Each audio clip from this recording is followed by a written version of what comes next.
First-time buyers in Oshawa are finally getting more options in their price range. But if you've been following what's been coming up for sale, you probably already know that a lot of the homes in the entry-level price point can be, well, hit or miss. You're often filtering through homes in rougher areas, homes in poor condition, or layouts that just don't work for most people. Sure, every once in a while there's a diamond in the rough, but it can be tougher to find something that isn't 80 years old or in a neighborhood that doesn't work for a lot of families. But lately I've started noticing something different. More homes are showing up under $650,000 that used to sell for a lot more. And in this video, I'm going to go over one specific pocket where you can buy a newer home in a growing area of Oshawa that's convenient and relatively affordable. And like always, I'm not just going to tell you why these might be a good deal, I'm also going to tell you the downsides so that you can decide if they're a fit for you or not.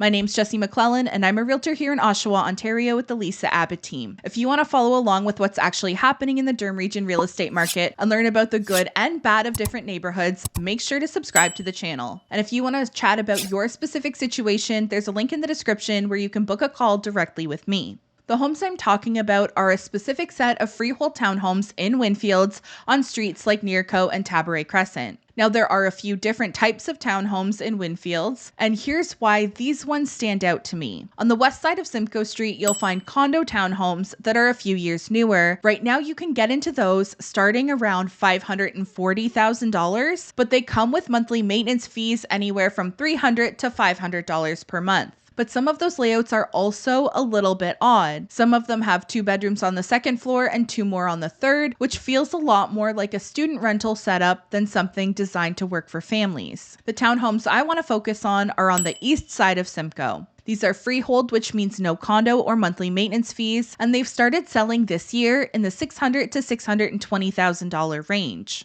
To give you an idea of why I think these stand out, a condo townhome just up the street recently sold for $590,000, but it came with a $300+ per month maintenance fee and higher property taxes, even though it's basically the same size. So you'd actually need to qualify for a higher price to get into the condo townhome, but part of your payment would be going towards condo fees instead of paying down your mortgage. So let's talk about why I think these freehold townhomes could make sense, and then we'll go into the downsides that you need to know about.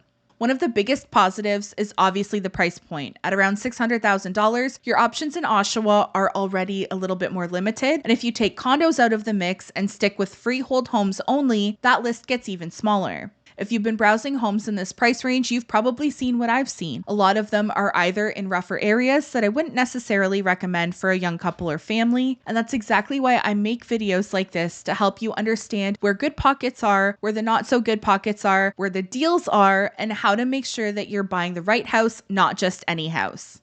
Now, these townhomes are newer builds built around 2015, and they're roughly 1,200 square feet. The surrounding neighborhoods are all newer too, so if you value living in a more modern community, these are probably the newest homes you'll find anywhere near this price range. Because they're only about 10 years old, most of them are still in great shape and don't need major updates like kitchen remodels or flooring replacements. A lot of them feel close to brand new. The location is another big plus. You're just a couple of minutes away from Highway 407, which is now free to use from Pickering all the way to the 115. There's new shopping and restaurants right up the street, including a newer Costco. And honestly, I think it's the better one in Oshawa because it's way less busy than the one on Ritson. Durham College and Ontario Tech University are right there too, so if you work or study there, it's an easy commute. And because this area is becoming uptown Oshawa, there is great transit access as well. Now, let's get into the downsides because this area definitely isn't for everyone. The first thing you should know is that it is a busier area. Between the college, the university, and the fact that Winfields is growing so quickly, there are just more people and more traffic around here. The streets these townhomes are on don't connect directly to Simcoe, which helps keep the traffic a bit lower, but if you're right near Simcoe, you're going to hear road noise. The other thing you'll notice here is a higher student population. There's a good chance that nearby homes have students renting rooms. That's not necessarily a bad thing for everyone, but it's something to be aware of, especially if you prefer a quieter environment. There's also the topic of crime rates, which I know people don't love talking about, but it matters. Like a lot of higher density neighborhoods, you tend to see slightly higher property crime rates here. Violent crime isn't really as big of an issue, but property crime is worth keeping an eye on. On the violent crime map, you see most of the hotspots are actually over by the condo townhomes on the other side of Simcoe. There's not much over by Nearco or Tabaret. But on the property crime map, there are a few hot spots right where these freehold townhomes are located, and that's pretty common anywhere you've got higher density living.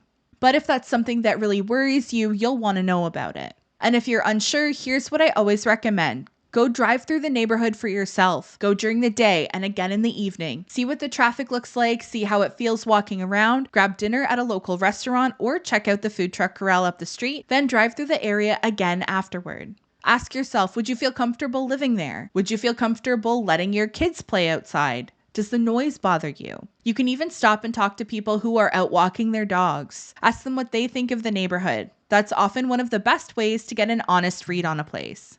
Another big downside for a lot of people is that these homes don't have backyards. They back directly onto other townhomes, so your only outdoor space is a small balcony and your front porch. And to be honest, that's one of my pet peeves with a lot of newer builds. They squeeze as many units in as possible into a small area, and a lot of people would happily trade fewer units for even a tiny backyard. There's also no basements in these homes. They're 3-story layouts, so all of the 1,200 square feet is above grade. Without a basement, you lose storage space and extra living space, and because part of the square footage is taken up by the main level entryway, foyer, and washroom, these homes can actually feel smaller than you'd expect. Most of these freehold townhomes also only have 2 bedrooms. If you need a third, you're usually looking at condo townhomes with fees or possibly small semi-detached and detached homes that are in much older areas. And finally, there's resale potential. At the market peak in 2022, these homes were selling between $850,000 and $900,000. And of course, I didn't like them at that price point. But today they're down between 25 and 30%. Even though they're newer homes in a growing area, the downsides, no yard, no basement, lots of stairs, means that your future buyer pool could be smaller and your resale growth might not keep up with other property types. But if you like the $600,000 to $650,000 price point but want a yard, a basement, or a third bedroom, you're probably going to have to compromise on either age or location. There are older townhomes and semi-detached homes under $650,000 in Oshawa, especially in Pinecrest, Eastdale, Donovan, and Vanier, all solid family-friendly neighborhoods. And of course, don't overlook Curtis either. I know a lot of buyers hesitate to move further east, but commuting from Curtis isn't much different from North Oshawa. In fact, getting from the 401 up to the north end of Oshawa at rush hour can take 20 to 30 minutes. So don't rule out Curtis if you're looking for alternatives. It's closer to the 401, it has no real rough neighborhoods, and there are still some great entry-level options there.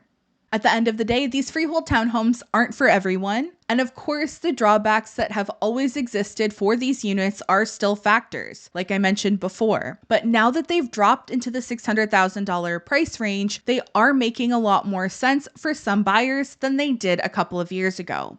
If you're unsure, drive through the area, book a showing, and spend some time there. See how it feels and start narrowing down what's most important to you.